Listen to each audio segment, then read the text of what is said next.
Disclaimer.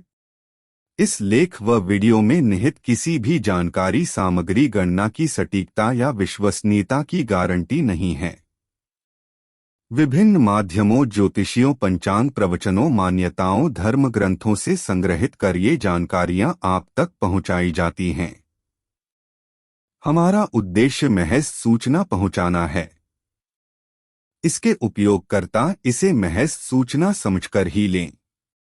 इसके अतिरिक्त इसके किसी भी उपयोग की जिम्मेदारी स्वयं उपयोगकर्ता की ही रहेगी।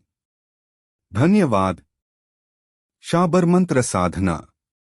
शाबर मंत्र भगवान शंकर द्वारा प्रकट किए गए हैं। इनके अक्षर शब्द योजना बेमेल रहते हैं, मंत्रों का कोई अर्थ भी नहीं निकलता है। उन्हें जप कर अनुष्ठान पुरस्चरण करके सिद्ध नहीं करना पड़ता। यह मंत्र जीवन के हर क्षेत्र में हर प्रयोजन सिद्ध करता है और अपना अमिट प्रभाव रखते हैं। शाबर मंत्र के प्रयोग कभी निष्फल नहीं होते हैं। इसमें विद्वान, विशेषज्ञ, ज्ञाता, गुरु की ओर शिक्षा संस्कार की भी कोई आवश्यकता नहीं पड़ती। न्यास, मुद्रा आदि मंत्रों का कोई प्रयोजन नहीं है। यह सामान्य व्यक्ति से लेकर महान विद्वान तक के लिए समान भाव में उपयोगी होते हैं।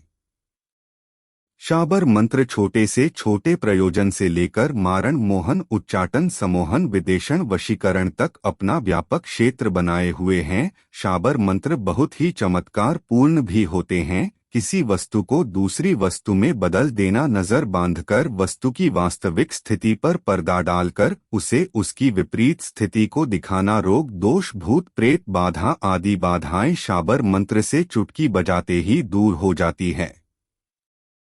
शाबर मंत्र की भांति शाबर तंत्र, टोटका तथा शाबर यंत्र भी होते हैं। टोटका और ताबीज भी बहुत प्रभावशाली और चमत्कारिक होते हैं। यह मंत्र, यंत्र, तंत्र सबके लिए सुगम, साध्य और उपयोगी होते हैं, किंतु इनकी सरलता, निश्चलता का नाजायज फायदा भी उठाया जाता है। इस अनैतिक कृत्य से भी शाबर मंत्र कभी भी अपने पद और प्रभाव से च्युत नहीं होते देखे हैं। परहित में, परपीड़ा में, शुभ कार्य में, अशुभ कार्य में कहीं भी इन्हें प्रयुक्त कर अपना प्रभाव दिखाया जाता है।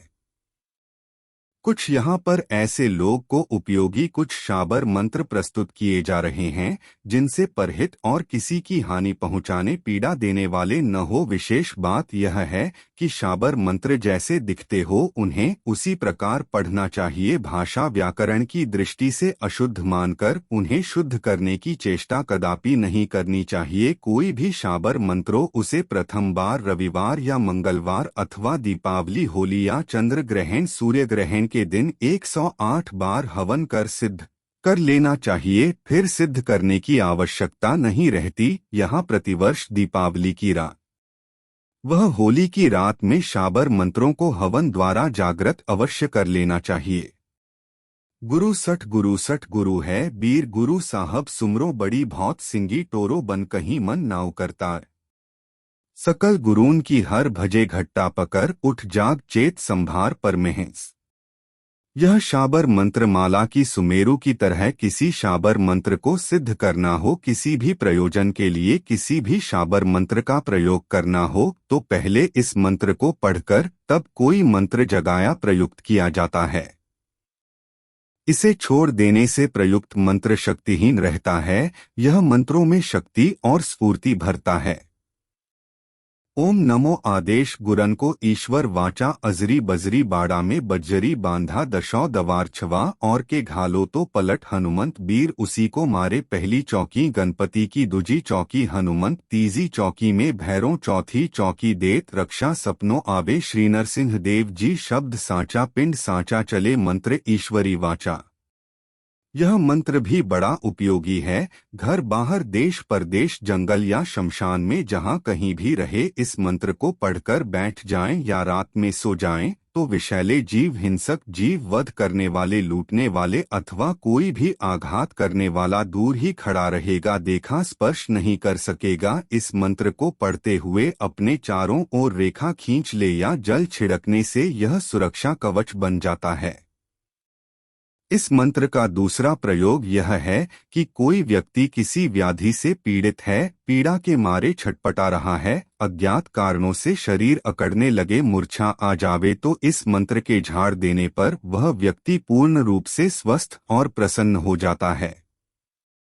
जिस घर में धन संतान पक्ष वृद्धि ना हो, कोई न कोई आधी व्याधि लगी रहती हो और घर के लोग उसे घर को अशुभ मानकर छोड़ने के लिए तैयार हो, तो उस घर में कितने दरवाजे हैं उतनी लोहे की कील लेकर और एक मुट्ठी साबुत उड़द लेकर कीलों और उड़द के दानों पर अलग अलग इस मंत्र को पढ़कर अभिमंत्रित कर दिया जाए। फिर मंत्र पढ़ते हुए सबसे अंदर वाले कमरे पहले उड़द के दाने बिखेरे हैं, कमरे से बाहर निकलकर दरवाजे पर एक लोहे की इस मंत्र को पढ़कर गाड़े में इसी तरह मकान के हर कमरों में अंदर जाकर यह क्रिया कर सकते हैं। आंगन और बरामदे में सिर्फ उड़द के दाने बिखेरने चाहिए, मात्र इतनी ही क्रिया से गृहदोष हमेशा के लिए दूर हो जाता है। शाबर मंत्रों के बारे में एक अफवाह और भी है। शाबर मंत्र स्वयं सिद्ध होते हैं, परंतु शाबर मंत्र उसके लिए स्वयं सिद्ध है जिसने कोई सिद्धि वगैरह की हुई है। साधारण आदमी को तो शाबर मंत्र सिद्ध करनी पड़ती है। शाबर का इतना विशाल संग्रह है कि यहाँ पर जगह और समय के कारण पूरा प्रकाश नहीं डाला जा सकता है। देवाधिदेव महादेव कुलार्णव तंत्र में यह कह रहे हैं कि विश्वसार रूपी कुल की स्वामिनी ये सारे कर्म मोक्ष के विपरीत माने जाते हैं। वास्तव में मोक्ष का एकमात्र कारण तत्वज्ञान है। तत्व साक्षात्कार ही मोक्ष है, यह शास्त्र का निर्देश है। 6 दर्शनों की बड़ी बड़ी बातें लोग करते हैं, वे यह नहीं जानते कि ये महारूप है। इसमें पशु अर्थात सामान्य अनुसाधारण पुरुष पतित हो जाते हैं। वे परमार्थ को तत्व को जानते ही नहीं। पार्श्वभाव में संताप करने वाले घृणा, शंका, भय, लज्जा, जुगुप्सा, कुल, शील और जाति पापों से वे नियंत्रित होते हैं। वे दार्शनिक रहस्य को न जानकर कूपमंडूक ही रह जाते हैं। वेद और शास्त्र एक प्रकार के तूफान भरे सागर है। उनकी लहरों को थपेड़ों से सामान्य लोग चोट खाकर किनारे लग जाते हैं। अचानक कर्कश गर्मियों और उनमें ही रहने वाले मगर, घड़ियाल ये जबड़ों में समा जाते हैं। यह दशा कुतार्किकों की भी होती है। वेद पढ़ते हैं, सस्वर उच्चारण भी करते हैं, पर परमार्थ नहीं जानते। इसी तरह आगम पुराण शास्त्र को पढ़ते हैं, किंतु उनके तत्वज्ञान परमार्थ से रहित है। ऐसे लोगों को क्या कहा जाए, ये सभी विडंबक है और इनका सारा बोलना काकभाषित के समान ही माना जा सकता है। यह ज्ञान है और यह जानने योग्य है जिसे ज्ञेय कहते हैं। इस प्रकार ये व्यर्थ चिंतन में समाकुल रहने वाले पढ़ते तो रहते हैं, किंतु यह निश्चय है कि उक्त चिंता में ही लगे ये लोग परम तत्व के साक्षात्कार से वंचित रह जाते हैं।